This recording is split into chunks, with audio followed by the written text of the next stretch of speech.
ውድ ምእመናን ዛሬ ስለ አንድ ትልቅ ስብዕና እናወሳለን። ገድሉን እንተርካለን። ቁርአን ውስጥ ስሙ ከሁሉም ነቢያቶች በላይ 136 ጊዜ ስለተወሳለት የአላህ ባለሟል እናነሳለን። አላህ ጠርቶ ስላናገረው ባሪያ እንተርካለን።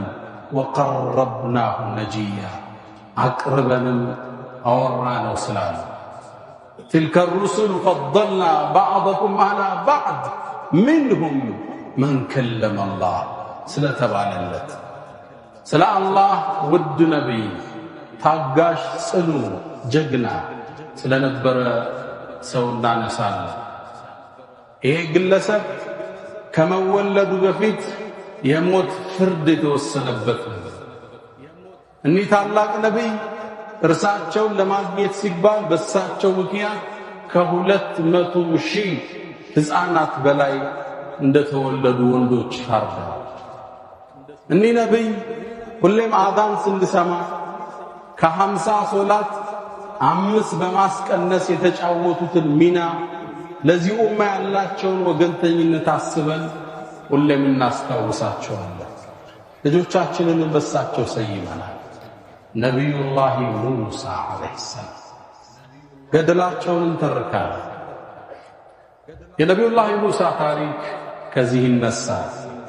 ነቢዩላህ ኢብራሂም ዓለይሂ ሰላም ባለቤታቸውን ይዘው ግብፅ ሲገቡ በጊዜው የነበረ ፊርዓውን ማለት የግብፅን አገር ዓመታት ያስተዳደረው ስርወ መንግሥት የአመራሩ የወል ስም መጠሪያ ፊርዓውን ይባላል።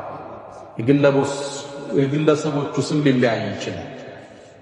በዛ ዘመን የነበረ ፊርዓውን ሳራ ምትባል ሚስታቸውን ያዘባት። ሳራ ማለት ውብ ነበረች።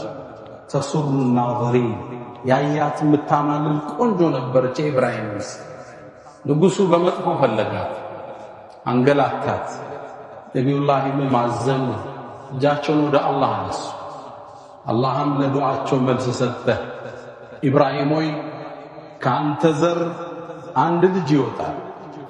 በዛ ልጅ የፊርዓውኖቹ ስርወ መንግሥት ፍጻሜ ይጠናቀቃል። ዓመታት ነጎዱ። ኢስሐቅ፣ ያዕቁብ ተወለዱ። ያዕቁብም 12ቱ ዘር ተወለዱ። እኒ ረአይቱ 11 ከውከበን እንዳለ 11 ወንድሞቹ ዩሱፍ 12ኛ 12 ነገዶች ናቸው። ዩሱፍም ዓለይሂ ሰላም ተሰዶ ግብፅ ገብቶ ከዓመታት እንግልት በኋላ የግብፅ ንጉሥ ሆነ። በሱ ዘመን የነበሩ ፊርዓውኖችም ሰለሙ። ያ ወሬ ከትውልድ ወደ ትውልድ ይሸጋገር ነበር። የፊርዓውኖቹን ስርወ መንግሥት የሚያነሳው ማን ነው የሚለው አልሙኸልስ ሲሉት ነበር። ነፃ አውጪ ማን ነው ነፃ የሚያወጣ? በዛ ዘመን የነበሩት የፊርዓውን አስተዳደር ስለሰለሙ ዩሱፍ የተጠበቀው እሱ ነበር እንዲገረስስ ሰለሙለት። ዘሩ ቀጠለ። ዩሱፍም በስልጣኑ እንደተረጋጋ በኒ እስራኤሎችን የያዕቁብ ልጆችን የሱን ወንድሞች 12ቱ ነገድ ወደ ግብፅ እንዲመጡ አደረገ። ግብፅ ውስጥም ኖሩ፣ ተዋለዱ፣ ተጋቡ። የስልጣን እርከንም ላይ ተቀመጡ። በኒ እስራኤሎች አብናኡ ያዕቁብ ማለት የያዕቁብ ልጆች ማለት 12ቱ ነገድ ግብፅ ገቡ። ዓመታት ነጎደ። ዩሱፍም አለፉ። ከዓመታት በኋላ ግብጾቹ እነዚህ በኒ እስራኤሎች የዩሱፍ ዘሮች ስልጣናችንን ተሻሙ፣ አገራችንን ገፉን ብለው ተነሱ። አሁን ምናየው ምሽት አይነት። ታዲያ ምን እናድርግ? ከስልጣን አስወገዷቸው፣ ከማህበራዊ ግንኙነት ቆረጧቸው፣ የነሱ አገልጋይ ባሪያ ያደረጓቸው። የባርነት ሸክም ተጫናቸው። የግብጾቹ አገልጋይ ሰራተኛ ዓመታት ይሄን ገፉት። ያን ነፃ አውጪ ሁሌ ይጠብቁታል፣ ከባርነት የሚያወጣቸው። ወሬው ህዝቡ ዘንድ ሁሌ ይወራል። ታዲያ በአንድ ምሽት ፊርዓውን በዘመኑ የነበረው አንድ ህልም አየ። ከበይተል መቅዲስ ከቁድስ የተነሳች እሳት ግብጽ ውስጥ ያለውን የሱም ቤተ መንግስት ሲያቃጥለዋል። ደንግጦ ተነሳ። ህልም ተርጓሚዎችን ጠራ። ሚስጥሩ ምንድነው አላቸው። ከበኒ እስራኤል የሚወጣ አንድ ልጅ አለ፣ በሱ ስልጣን ይጠናቀቃል። ተቆጣ። ትእዛዝ አስተላለፈ። አምባገነን ነበረ። እኔ ነኝ የበላይ ጌታችሁ የሚል ነበረ። አለይሰ ሊ ሙልኩ ሚስራ وهذه الأنهار تجري من تحت من نبرة ما علمت لكم من إله غير من نبرة تزعزع وقت كبني إسرائيل وتست وند كتولد اللي تعرض سلطان لما تربك وعلى سلطان وشن بومبرات تمتابع أي مروه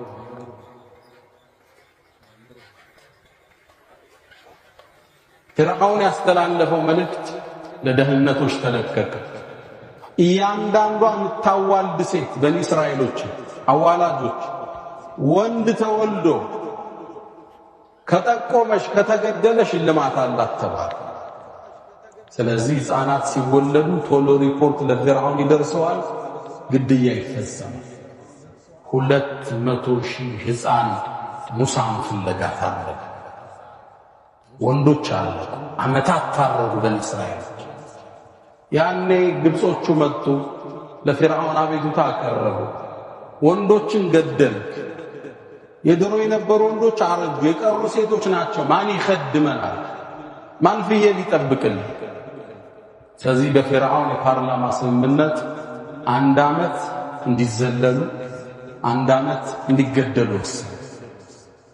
የአላህ ተአምር መከሰት እዚህ ጀመረ። ወንዶች በማይገደሉበት ዓመት የሙሳ ታላቅ ወንድም ሃሩን ተወለደ። ሙሳ ነበር ሊወለድ የሚገባው እንዳይገደል አይደለም። አላህ ግን ተአምሩ ከካልኩሌሽን ውጭ ነው፣ ከፍጥረት ዓለሙ ስርዓት የዘለለ ነው። ወላሁ ጋሊቡን ዐላ አምሪህ።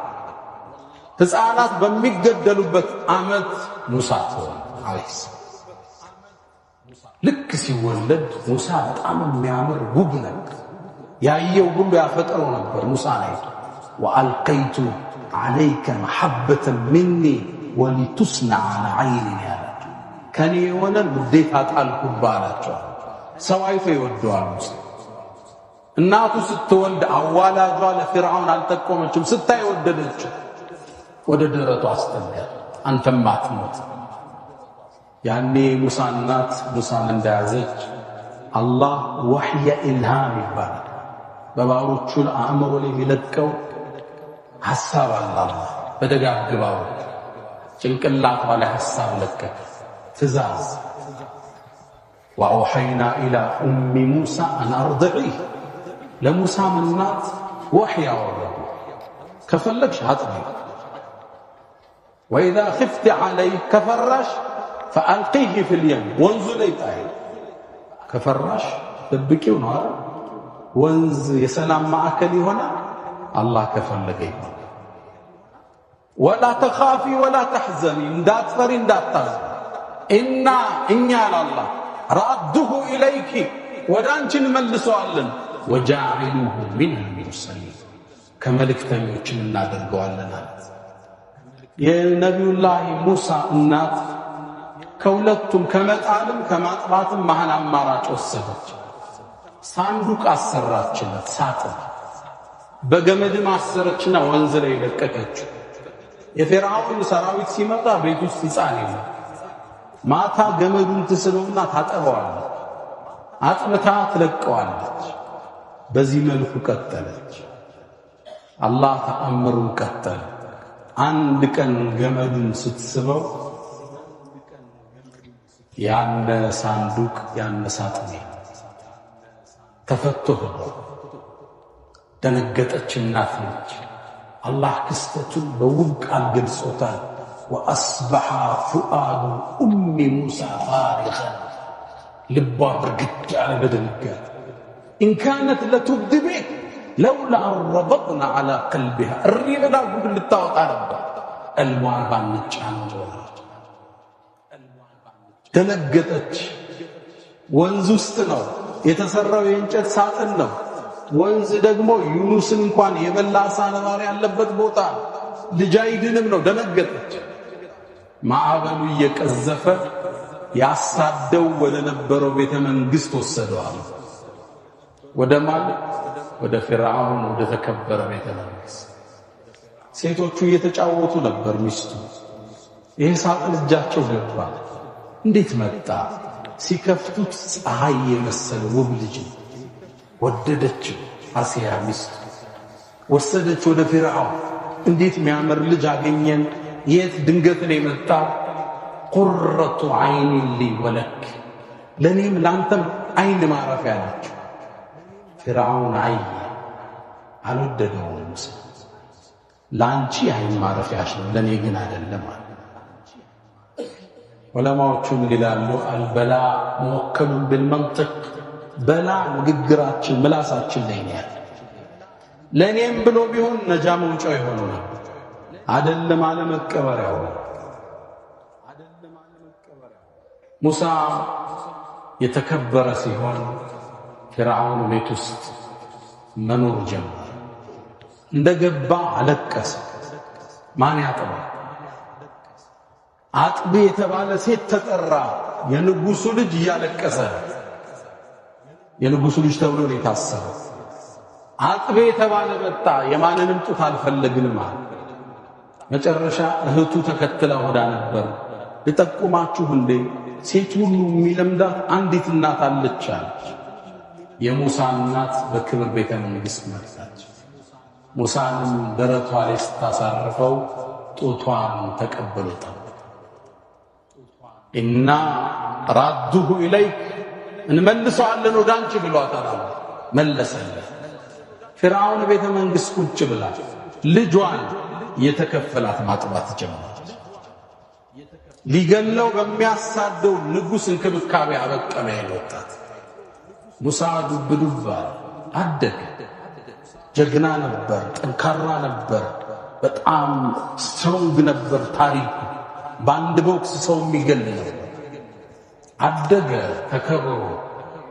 በአንድ ቀን ሙሳ ሁለት ሰዎች ሲጋጩ አይና በቦክስ መጥቶ ይገላል። ሌላ ቀንም ሲጋጩ ያገኝና ለመገላገል ሲገባ እሱ እንደገደለው ይሰማበታል። ፊርዓውን ድሮም ጀምሮ ጥላውን ስለማይወደው ሙሳን ለመግደል ምክንያት አገኘ። ያኔ ለሙሳ ከፊርዓውን ቤተ መንግስት ውስጥ ያለ ምስጢር ተላከለት። አንተ ሙሳ ፊርዓውን ሊገል ነው፣ እኽሩጅ ኢኒ ለከ ሚነል ናስ፣ ሀገሩን ጥለጥፋል። ወደ ቤቱ ሻንጣ ላዘ። በቆመበት ፊቱን አዙሩ አቀን። ወደ ምን? ወደ ማዕቀው በረሃ። ፈኸረጀ ሚንሃ ኻኢፈን የተረቀብ ይላል። ፈርቶ ሌሊት እየተኛ አንዳንድ ቀን እየተጓዘ የዛፍ ቅጠል እየተመገበ ሙሳ ቀናት ተጓዘ። ወደ መድየን የምትባል ሀገር ደረሰ። የሹዓይብ ሀገር። እዛች ሀገር ሲገባ ሴቶቹ ውሃ እያጠጡ አገኛቸው። ሰዎች ከጉድጓዷ ውሃ ይቀዳሉ። ሴቶቹ ግን ራቅ ብለው ቆመዋል። ተጠጋቸው። ማኸጥቡኩማ፣ ምንድነው የገጠማችሁ? አይኛማ ማጠጣት አንችልም፣ ወንዱ አጠጥቶ እስኪጨርስ። ለምን ታዲያ አባታችሁ የለም? ወአቡና ሸይኹን ከቢር፣ አባታችን አርጅቶ ቤት ነው ያለ። ፈሰቃ ለሁማ፣ አጠጣላቸው። ከዛም ደክሞታል፣ ርቦታል። እጁን ወደ አላህ ነሳ። ረቢ ኢኒ ሊማ አንዘልተ ኢለይ ምን ኸይሪን ፈቂር፣ ደክሞኛል እርዳታህ አለ። የሹዓይብ ልጅ ወይም የአንድ የደግ ሰው ልጅ ሹዓይብ ነው ተብሏል። መጣች። አባቴ ምንዳ ሊከፍልህ ይጠራሃል አለችው። መጣ ሙሳ ሹዓይብን አወራው። ታሪኩን ነገረው በዝርዝር። ቀሰስ የተባለው ምዕራፉ በዛ ነው። ፈቀስ ዐለይሂል ቀሰስ። ሹዓይብም ይህን ከሰማ በኋላ አብሽር፣ አትፍራ፣ ነጀውት፣ ሰላም ወጣሃል።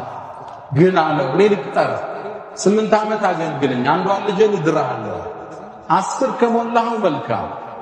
ሙሳም ከሱ ጋር ተቀመጠ። ከዛ የነቢይ ቤተሰብ ኩትኮታ ተሰጠ። ምነው ለወደፊት የነቢያቶቹ ሁሉ አይነታ የሚሆንበት ዘመን እየመጣ ነቢዩና መሐመድን ነቢዩላህ ኢብራሂምን ተከትሎ በሶስተኛ ደረጃ የሚሰለፍ ነቢይ የመሆንን መጻን አገኘ። ታዲያ አገልግሎ ሲጨርስ ሹዓይብን አስፈቅዶ አገሩን አፈቀው፣ እናቱን አፈቀችው። ወደ ግብፅ ተመለሰ። ልጁን ሚስቱን ይዞ ጥሩ ሲና ተራራ አካባቢ ሲደርስ ድገት ፀሐይ ጠፋና ዝናብ፣ ከባድ ዶፍ ዝናብ፣ መብረቅ፣ ጨለማ፣ መንገዱ ጠፋ።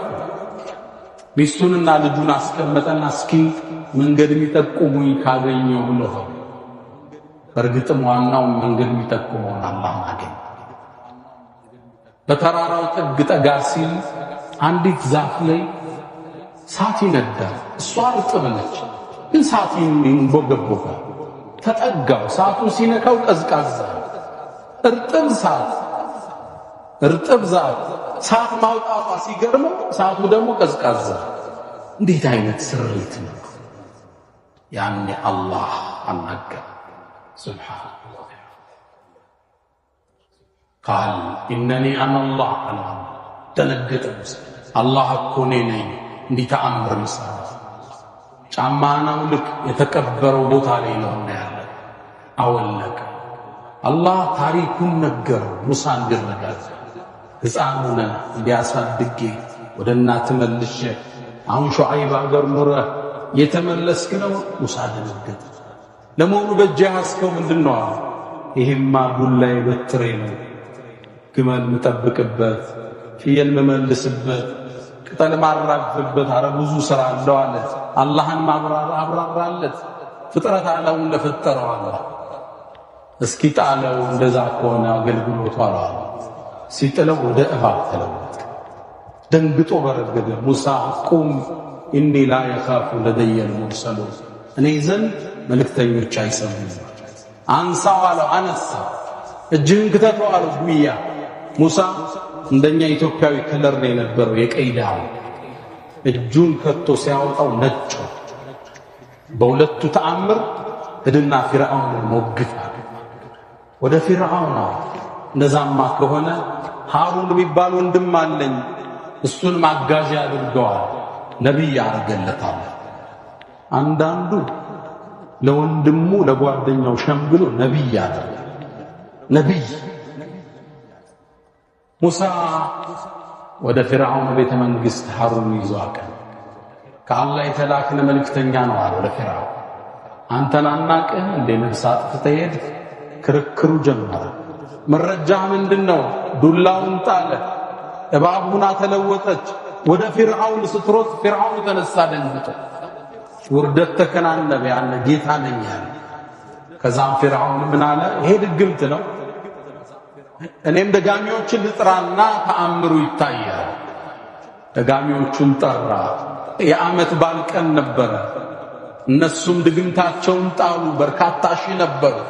ሙሳውም ዱላውን ጣለ። የእነሱን ድግምት የሙሳ ዱላ በልታው ሲያነሳት አሁን በትር ነች። እነዛ ደጋሚዎች በሙሳ ፊርዓውን ተቆጣ። ተደጋጋሚ ተአምርን አሳየው፣ ሊቀበለው ፈቃደኛ ነው። መጨረሻ ነቢዩላህ ሙሳ ሕዝባቸውን ይዘው ካገር ወጡ። ግብፅ ለቀው ወጥተው ሲሄዱ አደናግረውት ነበር የወጡት። ዓመተ በዓልና ክብር ነው ብለውት ነበር የወጡት። ሚስጥሩ ደረሰው። 1,500,000 ሰራዊት ይዞ ተከተላቸው። ወንዙ ላይ ሲደርሱ ፊርዓውን ከኋላ ደርሶ፣ ሕዝቦቹ ኢማናቸው ደካማ ነበሩ፣ አስቸጋሪ ናቸው። ኢና ለሙድረኩን፣ ከፊት ለፊታችን ወንዝ፣ ከኋላችን ሰራዊት ተደረሰብን፣ አስጨረስከን አሉት ሙሳ።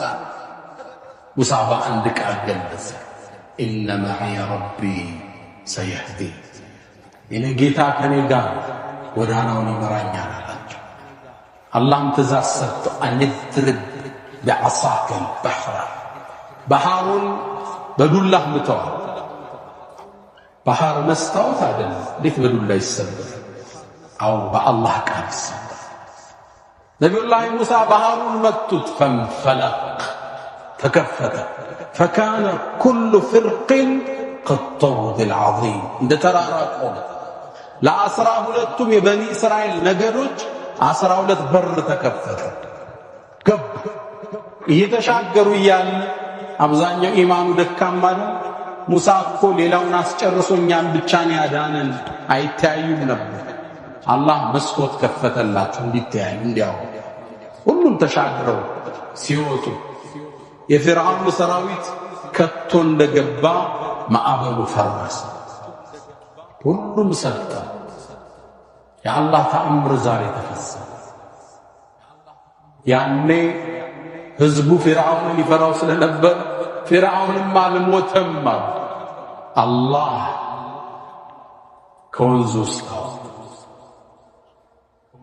ፍርዓውንን አላህ اليوم ዛሬ ننجيك ببدنك በአካልህ እናኖርሃለን ለትውልድ لتكون لمن خلفك آية ካንተ በኋላ ለሚመጣው ተአምር እንድትሆን ያኔ ክስተት ሲያይ ፍርዓውን ሻሃዳውን ያዛ በኒ እስራኤሎች ባመኑበት ጌታ አምኛለሁ አለ ሲል الآن አሉ ጅብሪል አሁን ካሁን በፊት ስታምጽ ኖረ ለነብዩ ምን አላቸው ከአመታት በኋላ ጅብሪል መጥቶ ያ መሐመድ ፍርዓውን እኮ ወንዝ ውስጥ ሰጥሞ ለመውጣት ሻሃዳ ለማድረግ ሲሞክር ጭቃ ውስጥ አምጥቼ ሞላው ነበር አለ ለምን ሲሉት አላህ ያዝንለት ይችላል አዛይ ጌታ ለሁሉም ሙሳ አለይሂ ሰላም ወጡ ህዝባቸው ይዘው ተሻገሩ ነብዩላህ ሙሳ አለይሂ ሰላም እጅግ ታታሪ ህዝባቸውን ወዳጅ እኛን ወዳጅ ይሄን ኡመት አክባሪ ነበር አላ ወፈዓሉ الخيرات واستغفروا ربكم فطوبى للمستغفرين الحمد لله على إحسانه والشكر له على تفضله وامتنانه ولا إله إلا الله تعظيما لشأنه وصلى الله وسلم وبارك على رسوله وإخوانه أما بعد سلة الله نبي الله موسى باركيا والسلام نبي موسى كفرعون واستنبهلا حزبات شون يا غريت ፖለቲካም የዲንም መሪ ሆኖ ማስተዳደር ቀጠለ በዚህ ቆይታቸው ውስጥ በኒ እስራኤሎቹ አልታዘዟቸውም ነበር ይዘውት የመጡትን ተውራት አንቀበልም ብለው አምፀዋቸዋል በጣም ነው ያስቸገሯቸው አላህ ቁርአኑን የነሱን መጽሐፍ አልቀበልም ሲሉ ኡሩሲና የሚባለውን ተራራ አንስቶ ከላያቸው ላይ አስፎ በግድ ያዙ ብሏቸው ነው የተቀበሉ وإذ نتقنا الجبل فوقهم كأنه ظلة መጽሐፍ መጥቶላቸው አንፈልግም ባክ አረ እንዴት ብለናል አላህ ተራራውን ሰቀሰቀና ላያቸው ላይ አለ ትዛላችሁ አትዙ እንዛለን ብለው ነው የተቀበሉ እንዲህ በተራራ መጫን ተስፈራርቶ የሚያምን ትውልድ ነበር አመፀኛ ነበር ሙሳን የማይታዘዙ ሲሻቸው በረሃ ላይ ውሃ አውጣልን የሚሉት ማረስ አስጠልቶናል ከሰማይ ምግብ ይምጣ ብለው መንና ሰልዋ ሲመገቡ የኖሩ ሙሳን የሚያስቸግሩ ነበር እዛ ነው አላህ ያ አዩሃ الذين آمنوا لا تكونوا كالذين آذوا ሙሳን እንዳስቸገሩት ሰዎች አትሁኑ በኒ እስራኤሎች ሙሳን መከራ ብለውታል በዳዕዋ ህይወታቸው ብቻ እንዳይመስላችሁ በግል ህይወቱ አንዴ ነብዩላህ ሙሳ ነብይ ናቸው አላህን ያናገሩ በኒ እስራኤሎች ወንዝ ዳር ራቁት ነው የሚታጠቡት እሳቸው ደግሞ ይሄን አያደርጉ እሳቸው ተደብቀው ነው የሚታጠቡት ያኔ አንድ ወር ያወሩባቸው ሙሳ እኮ ከኛ ጋር ማይቀላቀለው እዝታች አካባቢ ችግር አለበት ከዛ ይሄ ወሬ ሲሰራጭ አላህ ሊያጠራቸው ፈለገ ወሬው ውሸት መሆኑን ማሳየት አላህ ፈለገ እንዴት ያሳየው አላህ ልብሳቸውን ድንጋይ ያጣጥፈው ቁጭ አድርገው ሻወር ሲወስዱ ድንጋዩ ልብሳቸውን ይዞ ተደወንዙ እሳቸው ደግሞ ልብሳቸውን አንተ ድንጋይ ልብሴን እያሉ እየሮጡ ሲከተሉ ሻወር በሚወስዱ በኒ እስራኤሎች ተጋለፉ አዩአቸው ያን አካባቢ ሰላም የዚህን ያህል ነብይን ያስቸገሩ فبرأه الله مما قال አዛ ነበር ያሉት ለዛ ነው ነብዩ አለይሂ ሰላቱ ወሰለም ምድር ላይ ችግር ሲገጥማቸው ይርሐሙላሁ አኺ ሙሳ ሙሳን ወንድሜን አላህ ይዘንለት ከኔ በላይ መከራን ተቀብሏል ፈሰበር ታግዟል ይላል።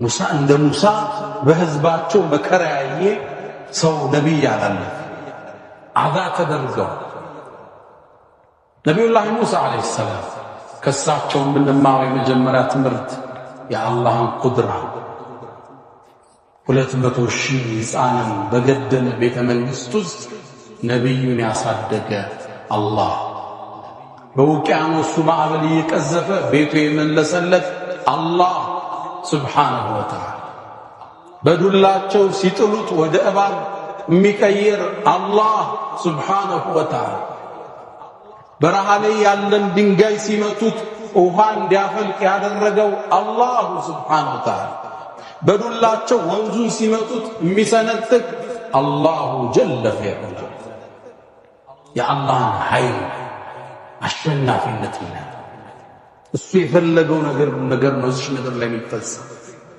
ሁለተኛ የነቢዩላህ ሙሳ ለሌላው መኖር ለሌላው አሳቢነት እናያለን። እንደምታውቁት ነብዩ አለይሂ ሰላቱ ወሰላም ሰማያትን አቋርጠው ወደ አርሹ ጌታ ሲጓዙ ስድስተኛው ሰማይ ላይ ነብዩላህ ሙሳ አገኙ። ከአላህ ሶላትን ይዘው እየወረዱ ነበር። ስንት ሶላት ተመደበብህ አሏቸው። ሁሉም ነብይ አልጠየቀም። 50 በል ወደ አላህ ተመለስና አስቀንስ ኡመቶች አይችሉም ማለት 45 አደረጉ። ተመለሳውንም አይችሉም 40 አደረጉ። ነብዩ መሐመድ ሰለላሁ ዐለይሂ ወሰለም እየተመላለሱ አስቀንሰው 5 ደረሱ። አሁንም ስንት ጌታ አረገልህ 5 በ24 ሰዓት እኔ በኒ እስራኤልን 2 ሶላት ሞክሬያቸው አልተሳካላቸው አስቀንሳውንም አሉ። ነብዩ ምን አሉ? ጌታዬ ዘንድ 20 እስኪዘይ ተመላለሱ። አላህ ማወጀ 5 በስራ 50 በሚዛን ሰጣቸዋለሁ አለ። አዳን ሲደረግ ነብዩላህ ሙሳ አናስታውስ። ለዚህ ኡማ ተቆርቋሪነታቸው ለሌላው ኗሪነታቸው ወንድማቸውን አማላጅ ጠይቀው ነብይነት ማዕረግ ያሰጡ ወጀዐሊ ወዚረን ሚን አህሊ ሃሩነ አኺ ብለው እሽዱድ ብሂ አዝሪ ወአሽሪኩ ፊ አምሪ አብረሃ ጋራው ብሎ ነብይነት ያሰጡ። እኛ ወንድምን ሐስደን ጓደኛ አስደን ቢዝነሱን እናበላሻለን፣ ትዳሩን እናበላሻለን፣ ስሙን እናጠፋለን። ነብይ ሙሳ ነብይነትን ትልቁን ማዕረግ ለወንድማቸው ያሰጡ ለሰው ሐሳቢ ነበር። ነብይ ሙሳ አለይሂ ሰላም ወኔያቸው ትልቅ ነበር። አላህን ልይህ ብለው እስከ መጠየቅ የደፈሩ የአላህ ነብይ ናቸው። ወኔያቸው ስሜታቸው ሂማ ዓሊያ የነበራቸው ናቸው። ወለማ ጃአ ሙሳ ሊሚቃቲና ይላል ሙሳም እኛን ለማነጋገር በመጣ ጊዜ ወከለመሁ ረቡ ጌታህም አነጋገረ። አላህን ሲያናግሩ ይላሉ ኢብኑ ከሲር የአላህን ድምፅ ሲሰሙ ነብዩላህ ሙሳ ተማረኩ፣ አላህን ወደዱት። ይሄ ጌታ ምን አይነት ነው ልየዋ ደፈሩ አለ። ረቢ አሪኒ አንዙር ኢለይክ ልይ ተገለጠልኛል። ይሄ ትልቅ ወኔ ይጠይቃል። አላህ ለን ተራኒ ምድር ላይ እኔን ሰው አያየኝም፣ ወላኪን ነገር ግን መረጃ ያስፈልጋቸው የለ ሙሳ እንظر إلى الجبل ወደ ተራራው ተመልከት فإن استقر مكانه እኔ ስገለጽለት ቦታው ላይ ከጸና አንተም ያኔ ታየኛለህ። فلما تجلى ربه للجبل ጌታውን በብርሃኑ ወደ ተራራው በተገለጠ ጊዜ ትንሽ ነው ይላሉ ኢብኑ አባስ። ትንሽ ቀዳዳ ሲገለጥ ተራራውን አላህ አመድ አደረገ። የአላህን ብርሃን መሸከም አልቻለም። ፈኸረ ሙሳ ሰዒቃ ሙሳ ደንግጠው ወደቁ። ፈለማ አፋቅ ቆይተው ራሳቸውን ስተው ሲነቁ ሱብሓነክ ጥራት ይገባል ቱብቱ ኢለይክ እንዲህ አይነት ጥያቄ አልጠይቅም፣ ማርታን እጠይቃለሁ። አንተ ምድር ላይ እንደማትታይ የመጀመሪያው አማኝ ነኝ። አላህን ልይህ እስከማለት ወኔ ያላቸው ሙስሊም ወኔው ዝቅተኛ አይደለም። ለዛ ነው ነብዩ አለይሂ ሰላቱ ወሰለም አላህን ስትጠይቁት ጀነትን እንዳትጠይቁት ፊርደውስን ስጠን በሉት ይላሉ። የመጨረሻውን ጀነት ፈስአሉሁ الفردوس الأعلى። ለዛ ነው ሰለፎቹ ታቢዒ የሚባሉት የነብዩ ባልደረቦች ሰሃቦች ጀነት ውስጥ ብቻቸው የሚገቡ ይመስላቸዋል እንዴ ይላሉ። እንጋፋቸዋለን ይላሉ።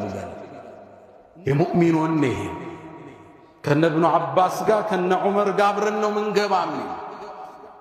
የሙእሚን የነብዩ ኡመት ወኔ እዚህ የደረሰ ልይህ የሚል ወኔ ያላቸው የአላህ ትልቅ ነብይ በልጅነት ወንዝ ላይ ተጣሉ። ኋላም ወንዝን ከፍለው ህዝባቸውን ያሻገሩ የአላህ ባለሟል ወዳጅ ወካነ ዐንደ አላህ ወጂሃ እኔ ዘንድ የታፈረ የተከበረ ነብይ ነበር። ወከለመ አላሁ ሙሳ ተክሊማ አላህም ሙሳን በማናገር አናገረው ይላል። ነብዩም የሚወዱት የሚያከብሩት ወንድማቸው ነበር። 76ኛው ሰማይ ላይ ሲያገኙት አለቀሰ። ሙነነው አሉት ሙሳ ከኔ በኋላ አንድ ወጣት ተልኮ ከኔ የተሻለ ህዝብ ይዞ ጀነት እኮ ይገባል ነብዩን ሲያያቸው ሰለላሁ ዐለይሂ ወሰለም። ነብዩ ሙሳ ዐለይሂ ሰላም ነብዩ በጣም የሚያከብሩት መዲና ላይ ያሉ የሁዶች ጎረቤት ናቸው። የኛ ነብይ ከሙሳ ይበልጣሉ እያሉ ሲፎክሩ ሙስሊሞችን ነብዩ ሰማ። እንዲያወዳድሯቸው አልፈለጉም። ሰይዳቸው አዎ የሰው ልጆች አይነት አሳቸው ናቸው። ከሙሳ አታብልጡኝ አሉ። ተነሱ እኔ እኮ አላህ የውመል ቂያማ ምድርን ከፍቶ ሊወጣ የመጀመሪያ ነብይ ነኝ፣ ግን ስወጣ የዓርሹን ምሰሶ ተደግፎ ሙሳን አገኘዋለሁ። አላቅም ከኔ በፊት ይነሳ ወይም ጥሩ ሲና ላይ ደንግጦ በመውደቁ አላህ ተክቶለት ይሆን አላቅም ይላሉ ነብዩ አለይሂ ሰላቱ ወሰለም። ነብዩላህ ሙሳ አለይሂ ሰላም ልጆቻችንን በስማቸው የሰየምንላቸው አዛን ስንሰማ የምናስታውስላቸው በአላህ ላይ የተለየ ተወኩል የነበራቸው የአላህ ባለሟል ታሪካቸው ሰፊ ነው። ካደል ቁርአን አን የኩነ ሊሙሳ ብለዋል ኢብኑል ቀይም። የሙሳ መጽሐፍ ሊሆን ቁርአን ምን ቀረው? ሱረቱል ቀሰስ ሳቸው ናቸው። ውስጥ ግባ ሙሳ ናቸው። ያልተጠቀሱበት ቦታ የለም። 136 ጊዜ ስማቸው ተነስቷል አለይሂ ሰላም። ፈርጋቸውን ከሚከተሉት የውመል ቂያማ አብረዋቸው ከሚሆኑት ደጋግ ባሮች አላህ ያድርገን። ያ መን ቱሒቡነ ነቢየ ሙሐመዳ ሰሉ ዐለይሂ ወሰሊሙ ጡለል መዳ فصلاتكم وسلامكم نورا لكم بأمسكم وبيومكم ولكم غدا. إن الله وملائكته يصلون على النبي يا أيها الذين آمنوا صلوا عليه وسلموا تسليما. اللهم صل على محمد وعلى آل محمد كما صليت على إبراهيم وعلى آل إبراهيم وبارك اللهم على محمد وعلى آل محمد كما باركت على إبراهيم وعلى آل إبراهيم في العالمين إنك حميد مجيد.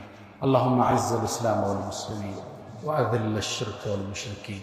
اللهم لا تدع لنا في مقامنا هذا ذنبا إلا غفرته ولا هما إلا فرجته ولا دينا إلا قضيته ولا حاجة من حوائج الدنيا والآخرة إلا قضيتها يا أرحم الراحمين.